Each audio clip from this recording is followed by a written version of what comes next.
Frères et sœurs, que Dieu vous bénisse puissamment au nom de Jésus-Christ. Partageons sa parole à chaque fois qu'il est possible. Et partout où nous sommes, comme là je suis en forêt, mais c'est un plaisir de m'agenouiller, de faire une petite vidéo, d'exhorter mes frères et sœurs et moi-même. Frères et sœurs, partageons sa parole. Seigneur, nous t'invitons, là où il y a 2 ou 3, tu es présent. Seigneur, que ta parole soit annoncée, où que nous nous trouvions, afin qu'elle arrive jusqu'aux extrémités de la terre, au nom de Jésus-Christ. Amen. Mon frère, exhortons-nous sur l'affranchissement. Beaucoup de gens ne sont pas libres. Beaucoup de gens ne sont pas libres. Parce que nous allons voir ici ce que la Bible nous dit sur la liberté. Tu es esclave de tout ce qui te domine. Et là, les gens n'ont pas la liberté. Et ça peut être tout ce que tu fais. L'alcool, la prostitution, le vol, le mensonge, l'impudicité, l'adultère, toutes ces choses. Le péché, en fait, nous rend esclaves. Et nous n'avions pas la liberté. Et cette liberté, nous n'obtiendrons que la liberté en Christ Jésus. Il n'y a que Jésus-Christ qui peut nous affranchir, qui peut nous libérer. Allons dans le livre de Jean 8. Jean 8, frères et sœurs. Jean 8, verset 34. Jean 8, verset 34, la Bible nous dit, en vérité, je vous le dis, leur répliqua Jésus, toute personne qui commet le péché est esclave du péché. Et toute personne qui pêche est esclave du péché. À partir du moment où tu commets un péché, peu importe le péché que tu commets, tu es esclave du péché. Et il continue ici, il dit, est esclave du péché. Or, l'esclave ne reste pas toujours dans la famille, c'est le fils qui reste pour toujours. L'esclave ne peut pas rester dans la maison de Dieu. Si tu es esclave du péché, tu ne peux pas être fils ou fille de Dieu. Si tu vis dans le péché, mon frère, ma soeur, laisse-moi te dire, tu ne peux pas appartenir, tu ne peux pas avoir l'identité du Christ. Tu ne peux pas être identifié comme enfant de Dieu parce que tu vis dans le péché.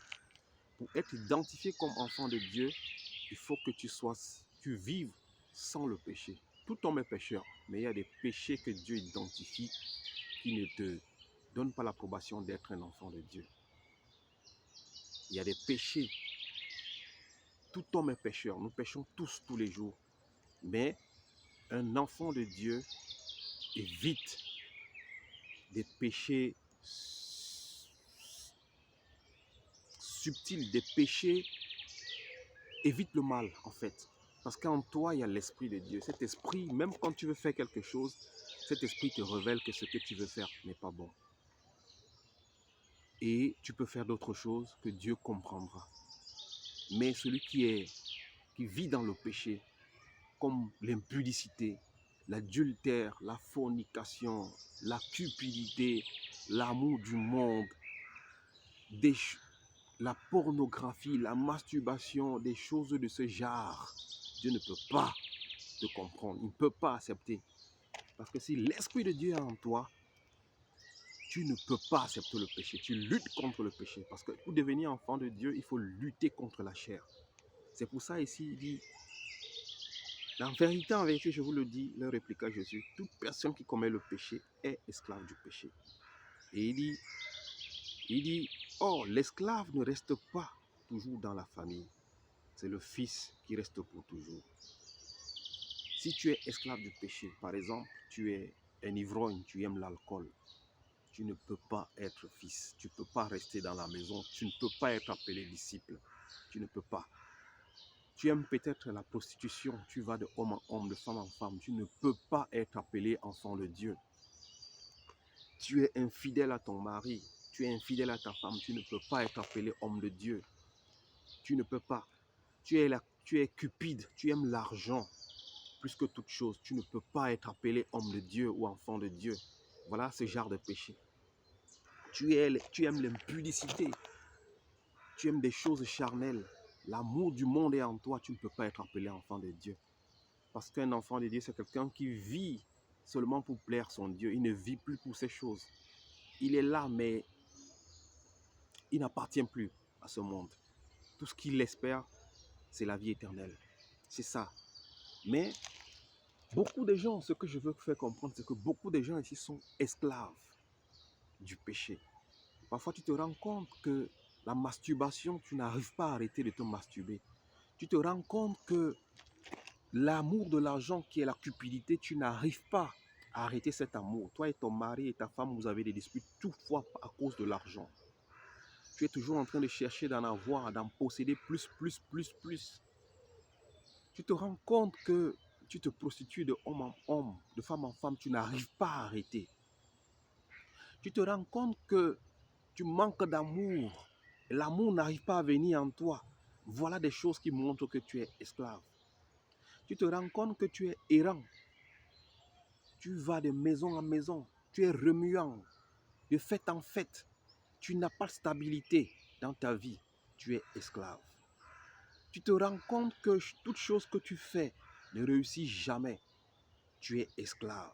Tu te rends compte qu'à chaque fois, à la même période, à la même date, les mêmes maladies reviennent. Tu es esclave. Tu te rends compte que tu as peur à tout moment. Toi-même, tu as peur. Dans ta propre maison, tu as tout le temps peur.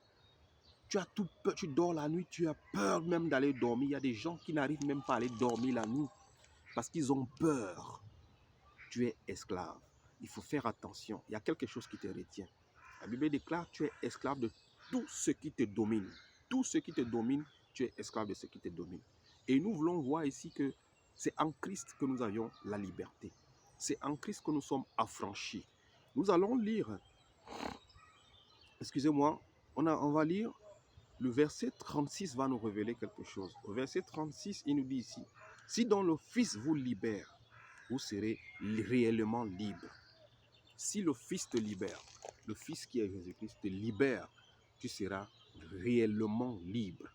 En fait, on est esclave et possédé de beaucoup de choses qui nous dominent, mais ce n'est que Jésus-Christ qui a la capacité de nous dominer.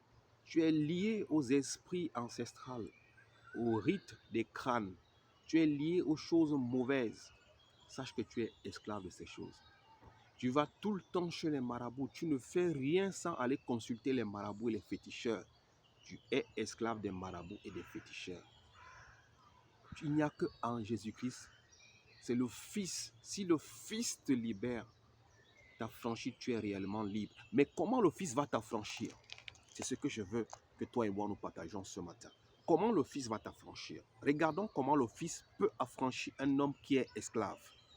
La Bible déclare, nous n'avions pas reçu un esprit de timidité ni d'esclavage, mais nous avions reçu un esprit d'autorité, de puissance. Cet esprit, c'est le Saint-Esprit. Comment tu vas recevoir le Saint-Esprit de Dieu pour être affranchi, pour être réellement libre en Jésus-Christ? Jean 8, verset 31 nous révèle comment tu peux être libéré. Beaucoup de gens, quand ils ont des situations, ils se sentent esclaves parce que beaucoup sentent qu'ils sont esclaves. Beaucoup sentent qu'ils ont un besoin de prière. Beaucoup sentent que non, ils sont attachés à des choses, ils n'arrivent pas à fuir ces choses. Beaucoup sentent qu'ils ont besoin de liberté, mais ils ne savent pas où aller. Je ne dis pas qu'un humain ne peut pas prier pour toi, parce que la Bible déclare dans le livre de Jacques que la prière d'un homme juste, elle est efficace. La prière d'un homme juste, elle est puissante et elle peut ouvrir les cieux et que Dieu guérisse une personne. Mais qu'est-ce qui nous délivre en vérité? C'est ce que nous voulons voir. À part la prière d'un juste, toi-même, tu peux t'auto-délivrer. Comment tu vas t'auto-délivrer? Jean 8, verset 31 nous dit, alors, il dit aux Juifs qui avaient cru en lui, si vous demeurez dans ma parole, vous êtes vraiment mes disciples. Pour être un vrai disciple et recevoir l'Esprit de Dieu, afin que tu sois totalement libre, tu dois demeurer dans la parole de Dieu. Tu dois lire cette parole, tu dois la méditer, tu dois la manger comme ton pain quotidien, comme la Bible dit, l'homme ne vivra pas seulement de pain, mais de toute parole. Tu dois méditer. C'est pour ça qu'il dit, si vous demeurez dans ma parole, tu la lis et tu la mets en pratique, tu seras libre. Peu importe l'esclave de ce que tu es. Peu importe ce qui te tient. Peu importe ce qui te domine. Peu importe ce qui te dérange. En méditant, en demeurant dans cette parole, tu seras libre. Continuons la lecture. Il dit ici au 32, il dit, si il leur dit aux Juifs qui avez cru en lui, si vous demeurez dans ma parole, vous êtes vraiment mes disciples. Vous connaîtrez la vérité et la vérité vous rendra libre. La condition d'être libre, toi qui te sens esclave de quelque chose, c'est que tu demeures dans la parole. C'est que tu demeures dans la parole de Jésus-Christ. Que tu la médites jour et nuit. C'est alors que tu connaîtras la vérité. Et la vérité qui est dans cette parole te rendra libre. En fait, c'est la vérité de Jésus-Christ qui nous rend libres. Ce n'est pas les prophéties des pasteurs, ce n'est pas les prières d'un homme. Il faut que tu connaisses la vérité pour que tu sois libre en Jésus-Christ. C'est ce que je voulais partager avec toi. Demeure dans la parole de Dieu. Médite-la jour et nuit. Tu seras libre. L'alcool, les femmes, les hommes, l'adultère, la fornication, l'impudicité, la cupidité, l'amour du monde, les choses charnelles, la pornographie, la masturbation, l'infidélité, la méchanceté, la cupidité, le vol, le mensonge, le meurtre, toutes ces choses qui te tiennent captive ne pourront plus te retenir. Que Dieu te bénisse au nom de Jésus-Christ. Amen. Merci.